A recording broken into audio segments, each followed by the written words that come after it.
नमस्कार, मैं हूं विशाल यादव। एससी एसटी समाज के लिए सुप्रीम कोर्ट ने ऐतिहासिक फैसला सुना दिया है। यह समझ लीजिए कि एससी एसटी समाज को सुप्रीम कोर्ट ने खुश कर दिया है।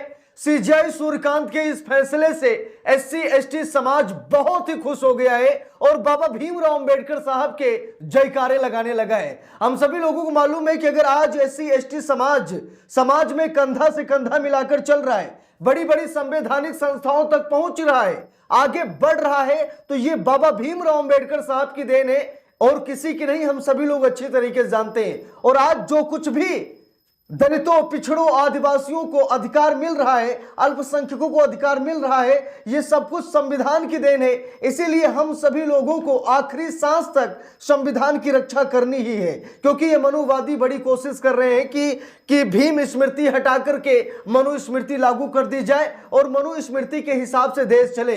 तो मनु स्मृति लागू हम नहीं होने देंगे। आखिरी सांस तक हम सभी लोग भीम स्मृति का गुणगान करेंगे। इसीलिए कमेंट बॉक्स में जय भीम जरूर लिख दीजिएगा। अब खबर क्या है जरा देखिए, गदगद कर देने वाली खबर है। सच बता रहा हूं, खुशी से आप झूम उठेंगे।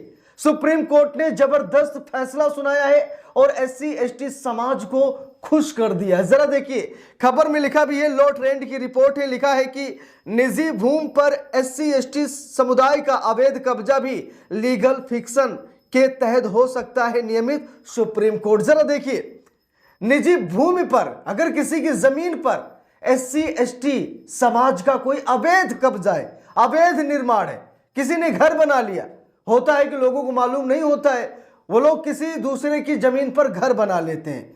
लेकिन अब सुप्रीम कोर्ट ने क्या कहा कि अगर एससी एसटी समाज या समुदाय का कोई व्यक्ति किसी निजी भूमि पर वो अपना अवैध निर्माण कर लेता है, यानी गलत तरीके से घर बना लेता है, तो वो भी लीगल फिक्शन होगा।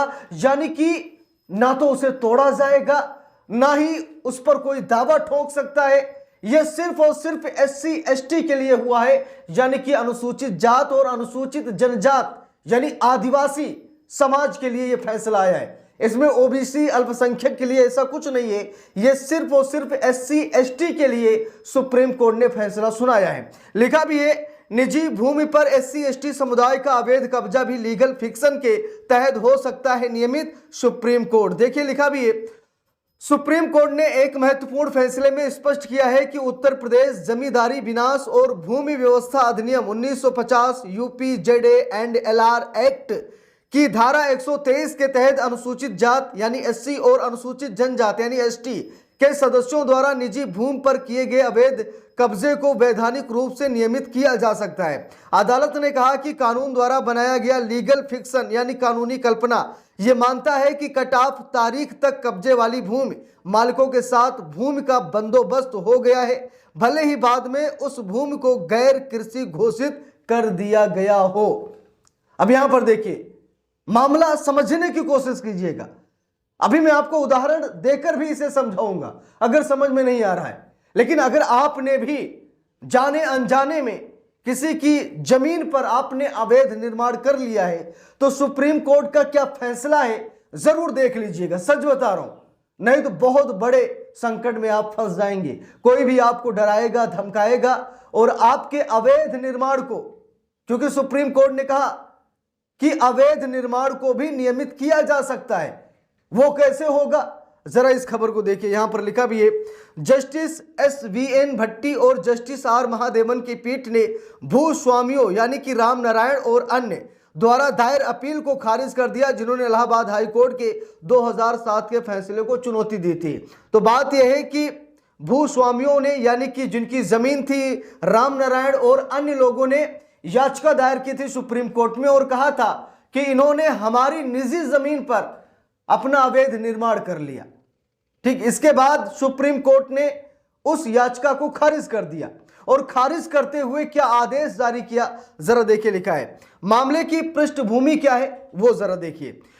यह विवाद उत्तर प्रदेश के मुजफ्फरनगर जिले के शामली स्थित खसरा नंबर 2362 क्षेत्रफल 1 बीघा 14 बिस्वा से संबंधित है। मूल रूप से यह भूमि खजान सिंह के पास थी। यह भूमि खजान सिंह के पास थी।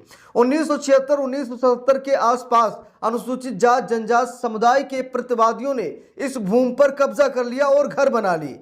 खजान सिंह की मृत्यु के बाद उनके वारिसों ने 10 अगस्त 1984 को यह जमीन अपीलकर्ताओं को बेच दी।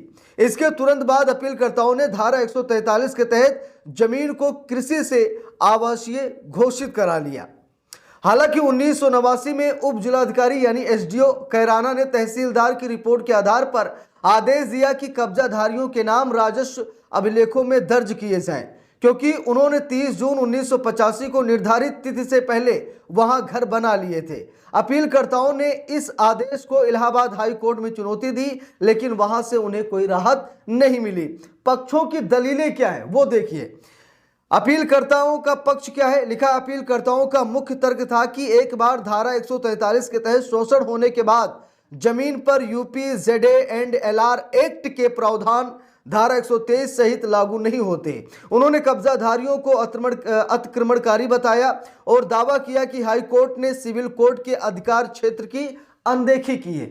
अब यहां पर देखिए, जो याचिकाकर्ता है यानी जिनकी जमीन थी, निजी संपत्ति थी, वो लोग ऐतराज जता रहे हैं। वो लोग कह रहे हैं कि भाई एससी एसटी समाज के लोगों ने हमारी जमीन पर कब्जा कर लिया, अब हम कब्जा छुड़वाना चाह रहे हैं क्योंकि अतिक्रमण किया गया है हमारी जमीन पर।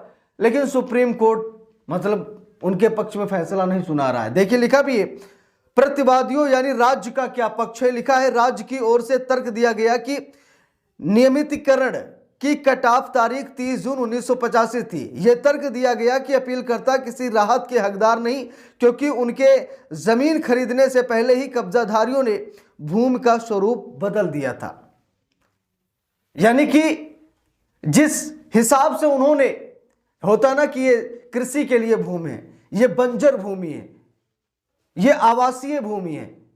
अब एससी एसटी के समाज ने क्या किया, उसे आवासीय भूमि में तब्दील कर दिया, यानी वहां पर मकान बना लिए।